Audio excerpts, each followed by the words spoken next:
Hello, I'm your host Jim McClean. Welcome back to another episode of the BanterFlix movie review show here on NvTv. Let's see what movies we'll be talking about tonight.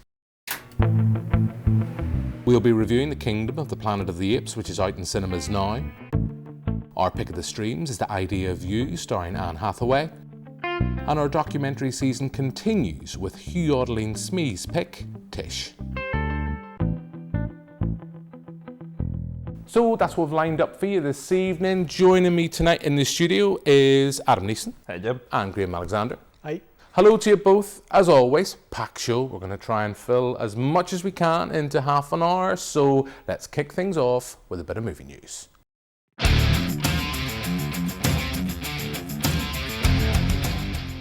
Who could have imagined they were there? Who could have predicted they would attack? And now, who would survive? Piranha, they're here. No! You bitch! Stay back! Piranha, they're hungry. What's the matter with you? Piranha, they're unstoppable. So that's a clip of Piranha, a bona fide cinematic classic, directed by Joe Dante, but more importantly, produced by, very sad to say, the late Roger Corman. The news came through over the weekend that he had passed away. Just the godfather of B-movies, and I think without a doubt, a filmmaker as a producer, director, and actor. I think I vaguely remember him popping up in Silence of the Lambs as well, who, as a filmmaker and from a producing point of view and director, give a start for so many filmmakers I love. I've mentioned Joe Dante, of course, Piranha. We also have the likes of James Cameron, Martin Scorsese as well, and actors that he's backed as well, from even the likes of Robert De Niro. Adam, I'm going to come to you first. This was one, I know that Roger Corman was a man in his 90s, but it still was a real sucker punch to wake up on Sunday morning to hear the news that he'd passed away. A man who will, without a doubt, leaves a lasting legacy on cinema. So just your thoughts at the start of the show. Yeah, I was extremely sad to see him gone. I know he was a man in his 90s, and I'd recently seen him interviewed by Joe Bob Briggs on The Last Drive-In, and he was still a guy that was, completely all there, completely still a fan of cinema. And it's just sad to see such a pioneer of American cinema pass away. A guy that would take a risk on like a young person that just had an idea in their head, and he would say, here's 10 grand. If it doesn't make any money, that's fine. At least you made your idea. And he should be an inspiration to film producers all around the world that are willing to take an idea on young filmmakers, because you never know who might be the next Jonathan Demme, Scorsese, But really sad to see Roger Corman gone. I know we're going to be talking about Francis Ford Coppola, his latest film Megapolis, which I know we're going to be talking about in just a second. That's screened at Cannes. He's another one, coming from that school of Corman. Graham, for you, we're putting you on the spot. Roger Corman, were you familiar with him? Did that hit you when you heard of his passing? Are you familiar with him as a filmmaker, producer? Oh yeah, I'm very familiar. He's probably produced one of my favourite films. That's the original Death Race 2000 from 1975. And I can sort of see the inspiration it had, maybe in the likes of the British comic series like 2000 AD. That sort of satirical, sci-fi, subversive humour to it. And I also loved the two horror stories he did. They're based on Edgar Allan Poe. Masquerade of Red Death. It's a fantastic film. But he's also, from a distributing point of view, the likes of Akira Kurosawa. He brought those films to American audiences, without a doubt, someone who will leave a lasting legacy. And I found out the news because I woke up, I'd been watching the Eurovision, I'd been out searching for the Northern Lights, I'd had a late one, got up, and as I say, it was a real sucker punch to wake up to. But it was Gav Logan from the Fright Club NI whose post I saw. So I thought it was only fitting that I asked Gav from Fright Club NI to share his tribute to Roger Corman. Simply put, I love making motion pictures. That's how the great Roger Corman described himself in an interview last year at a tribute panel at BeyondFest in LA.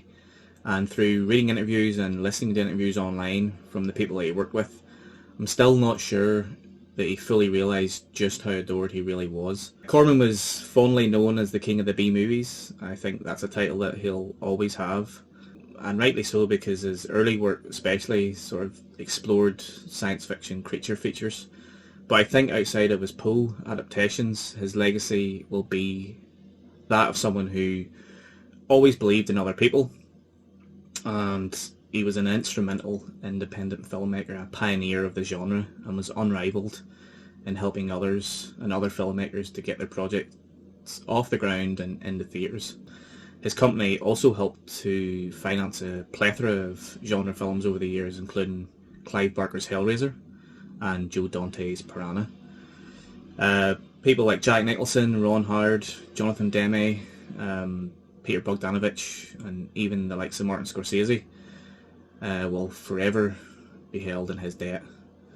He took risks and he gave chances, and sadly I was never able to meet the man himself, which is a real shame.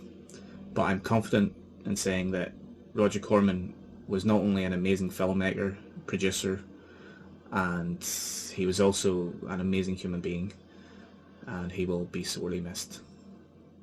So that's Gav from the Fright Club NI sharing his tribute to the late Roger Corman, and as we mentioned earlier on, Francis Ford Coppola, his self-funded sci-fi epic, over £100 million budget, star-studded cast. Adam Driver, there's quite a few famous faces in this project. It'd be interesting to see what Roger Corman would have thought of a project like this, $100 million, vanity project, some might say. Adam, are you excited by this? I know we've had the release of our first trailer now ahead of its screening at Cannes. We've got our first glimpse. We're going to show it in a second, but are you excited by this? Very excited. I am very jealous of people at Cannes right now that got to see it.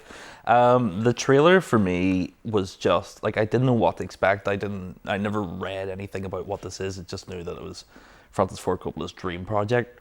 And to watch it and see, what he could do with that amount of money, and just be unleashed, and a man of his age to be able to make something just so beautiful looking. And it seems that Francis Ford Coppola has really delivered on something that looks worthy of being on the big screen. Yeah, well, I mean, at that point I think it's a perfect opportunity to play a short clip from the trailer. Is this society, is this way we're living, the only one that's available to us?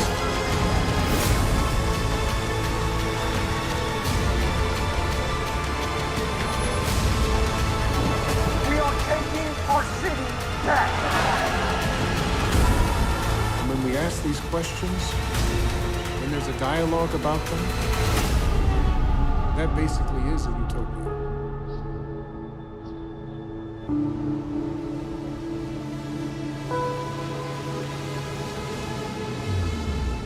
So that's a look at the trailer for Megapolis.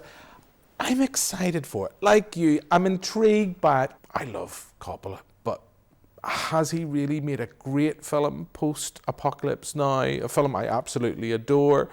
Adam, you might be looking at me angrily saying there's something obvious I'm missing, but Graham, I'm going to come to you. Are you excited by this? Are you excited by the idea of £100 million, pretty much of a filmmaker's own money, being spent on this project?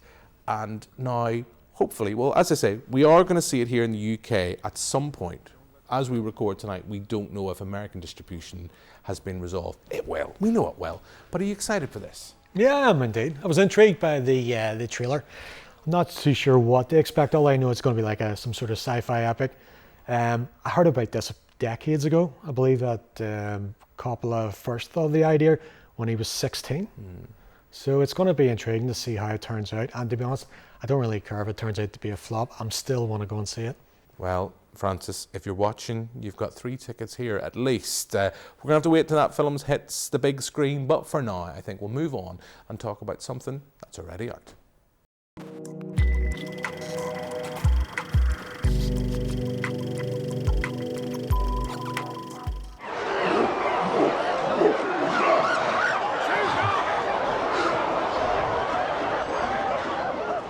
What a wonderful day! What a wonderful day! Are we thankful for the words of Caesar? We are bend or hate. We bend. Say his words. Say his words! What a wonderful day! So that's a look at Kingdom, the Planet of the Apes. The 10th entry in the franchise started back in 1968 with Charlton Heston.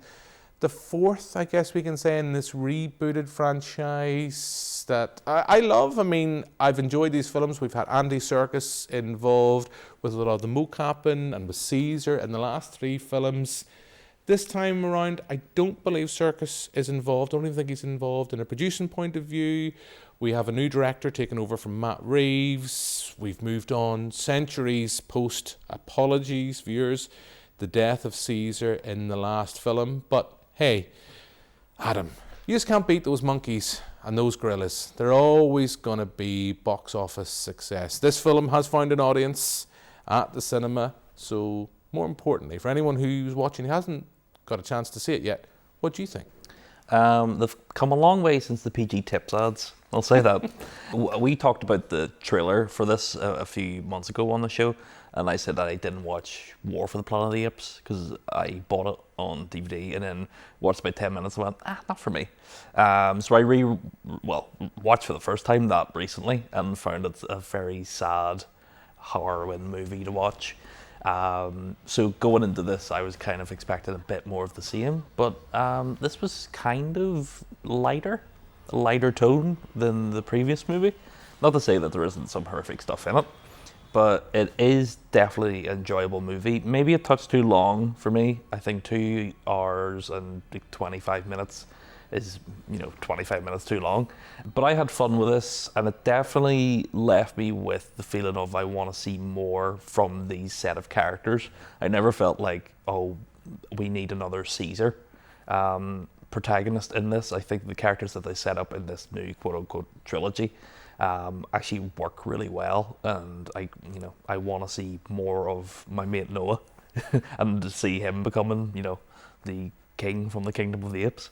Enjoyed it for what it was. Visually stunning. I mean, you can see how far, even from the last installment with War, you can kind of see how far the special effects is coming on. And I mean, I have been someone who has had real issues with CGI in front of the camera, particularly in some recent blockbusters, some big budget blockbusters.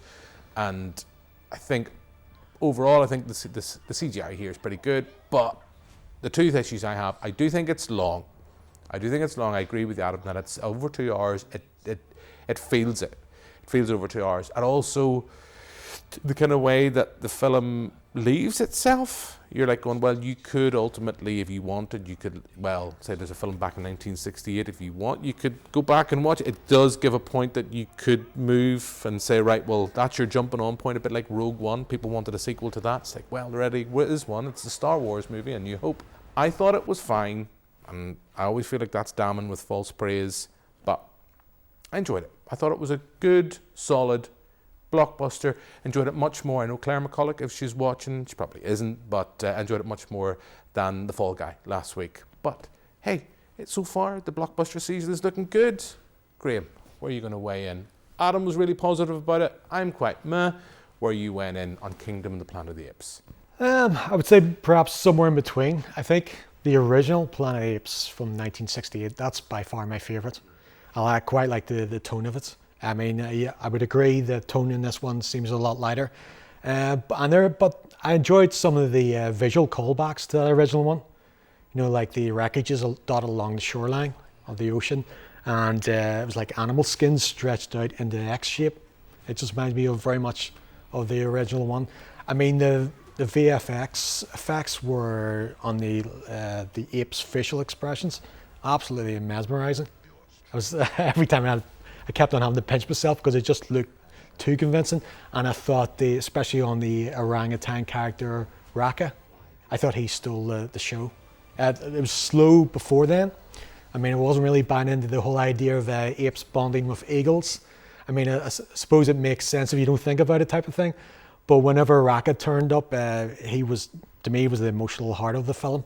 I was sort of sorry to see what happens to him, but I hope maybe he turns up in future shows. But it wasn't a bad start. But yeah, I don't know, I will always have my heart for the first 3 films. Yeah, I mean, like me, I couldn't agree more. I think with that, mixed bag on Kingdom of the Planet of the Apes. That's out on cinemas now, but if people don't want to go out to the local cinema, I think it's time to move on to this week's Pick the Streams. Hey. Hi. I don't know if you remember me, but we met in Coachella. Yes, I remember you. So you know each other.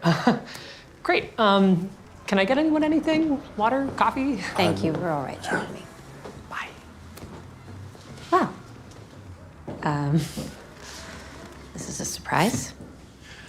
I did some online sleuthing for a Solane of Silver Lake, and I had this fairly large empty flat in London that desperately needs some artwork. So I was thinking maybe you could... Okay. Why don't we start in the back with the ceramics? I was hoping you start with the ceramics. So that's a look at The Idea of You, starring Anne Hathaway. It's out now on Amazon Prime. So Graham, I don't know, this is based on a rather successful novel. I don't know if you've read the source material. Here we have Anne Hathaway's character. She's a single mum in her 40s. She's taken her daughter to Coachella for a VIP meet and greet with a band that her daughter loved when she was slightly younger, but already has said she's starting to outgrow them. Chance encounter, they have their meet cute, and lo and behold, a relationship ensues between one of the members of the band and Anne Hathaway's character, who's a lot older. She's in her 40s, shock horror. As a man in my 40s, I'm stunned.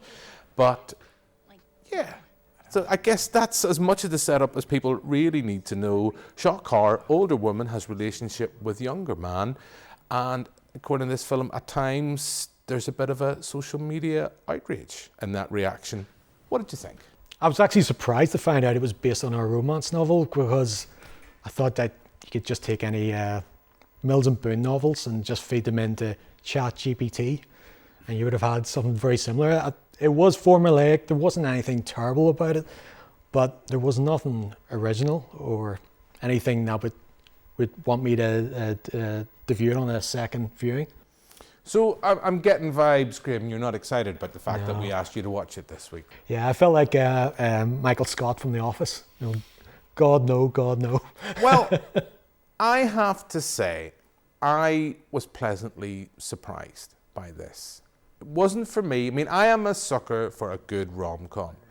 And this is essentially what we have is a rom-com. You've got all the kind of tropes and cliches there. I love Anne Hathaway. It reminded me of a film a good few years ago that was out, Liberal Arts, that had a similar idea but inflected the kind of cliche older man with younger woman. And it's interesting just comparing and contrasting those two movies, because there's none of the kind of social media panic. I guess it's a time of the time, but I thought it was fine. Had Anne Hathaway, well, who knows what other actor would have taken the role, but Anne Hathaway sold the movie. She made it really work for me, more so than I thought it would. I thought it was fine. Probably watching it at home on the sofa felt about right. And I know that feels condescending, but yeah, and let's not get away from the fact this is from the director who did The Big Sick a couple of years ago, film I loved. This is nowhere in that ballpark. Adam, what about you? Where are you going to weigh in on this? So my favourite movie of all time is Hal Ashby's Harold and Maude, which is a movie about an older woman that dates a younger man. And I know it's unfair to compare the two movies, but when they've got similar plots, you can see where the comparison would be. But watching The Idea of You, like you say, Jim, it is quite shallow in how they approach the older-younger relationship. But it's really hard to tell that story, not to steal a joke from Barbie, but why hire someone like Anne Hathaway, who's so beautiful, that whenever they're like, why would this young superstar who could have anybody, why would he have beautiful woman Anne Hathaway? So it wasn't really for me. There's nothing really to it that I was offended by. It's not terribly bad. Like you say, Graham, it is sugary, sweet to the point where you're kind of at the end be like, all right, I've had enough of you two, would you just go away? Because it kind of is like a couple that is canoodling somewhere like in the cinema beside you, and you're just like, I just might move away from these two because they're two weirdos. But yeah, just on Amazon. If it was in the cinema, I think I would have been more annoyed, but watching it at home, I was like, fine, that's fine. Okay, well, I know we are going to move on. I guess you guys just aren't romantics. And let's be honest, it would be interesting to get a female point of view. I mean, here we are, all the lads talking about this film, but I liked it more than you guys, but maybe I'm just an old romantic at heart. But we will have to move on. And this month, throughout May, we're showcasing documentary films as part of our documentary season ahead of Docs Ireland next month. And this week, it's over to Hugh Audley Smee from Film Hub NI with his choice.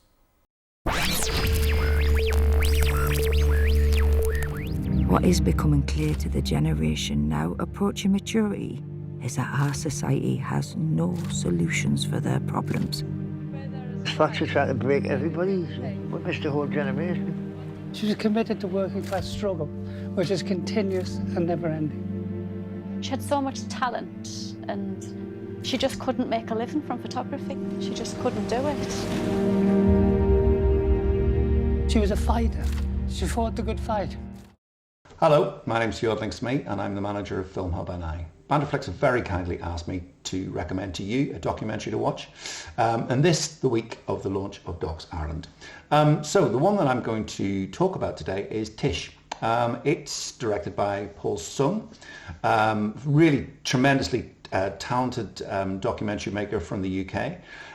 Really fascinating look at an artist called Tish Murtagh. Now, Tish Murtagh was born in 1956 in the South Shields area of Newcastle, but then moved and grew up in Elswick, which was a working class community in Newcastle upon Tyne, the centre of Newcastle upon Tyne. And she was a woman who took photography and used it to shine a light on the lives of the community around her. And also the kind of falling away and degradation of the industrial society that had been so well known in the north of England.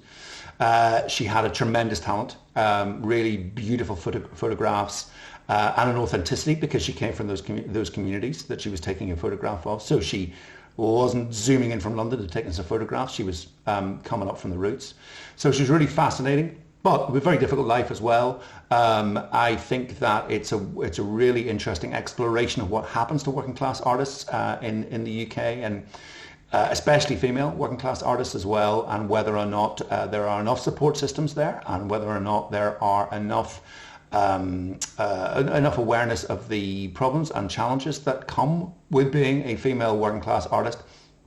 And there are some really tragic moments where Maxine Peake reads from the Arts Council applications that she put together, and the begging tone that she was having to put on, even though she was a really experienced and really fascinating talent that everyone had acknowledged. But what Paul Sung does is bring you always back to the photographs and the quality of the talent. You hear from her daughter, Ella Murtagh, who's a fascinating woman in her own right and is dedicated to making sure that her mother's voice and her mother's talent doesn't disappear. So, recommending to you the documentary Tish, about Tish Murtagh, directed by Paul Sung. If you want to photograph the tribe, got to be part of the tribe. You got to dance the same dance. The shape of the future is nevertheless clearly discernible.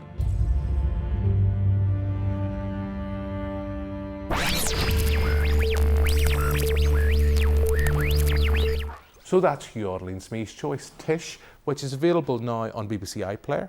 You can also pick it up on other VOD platforms if you don't have the iPlayer. So here we have in this documentary a daughter going out and looking to explore the legacy and impact of her mother's work, but also, more importantly, showcasing some of these fantastic photos in the sense of showcasing, you know, England, and there's some personal photos in there as well, very personal photos that I have to say. So she herself at times is the subject of the documentary.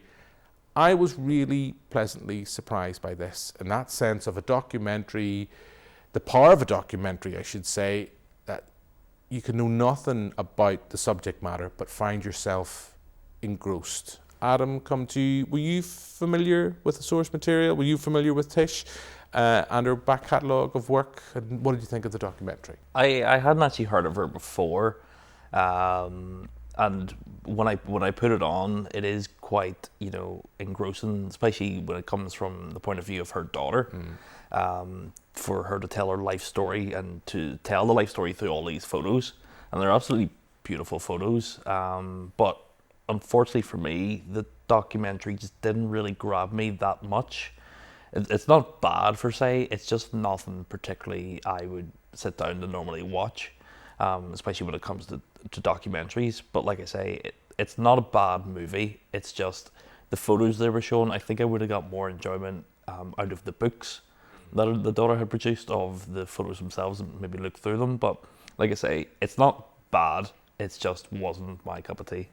Didn't know anything about this photographer, and when they were showing stills, I mean, there's a sequence about halfway through the film where I think it's maybe about, it feels like 5 minutes, but it could be a lot shorter, where it just literally shows, there's a pan of different photos, and it shows you the impact, the power of that. And I was thinking of a couple of weeks ago, we reviewed Civil War, and there is a film that's dealing about war photographers.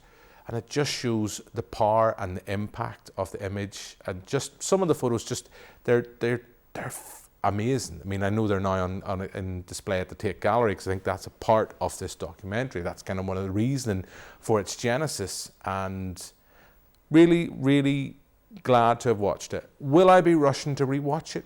Truthfully, probably not, but I'm glad to have seen it. Graham, what about you? Where are you going to weigh in here? Out of the three, this was definitely my favourite. It was only after her death she's only receiving this recognition, which is such a shame, because the photographs that were displayed in the documentary, they were certainly eye-capturing. They were telling so much story. But what also amazed me about the documentary was actually her written observations of societal deprivation during the 1970s and during Thatcher's 80s. I thought, compared to if you were to compare it against tabloids, where they're trying to set the agenda, Trish's photography and her descriptions were displaying the reality. I thought it was quite powerful. Some of those photos that we see are heartbreaking. Some of them you want to smile.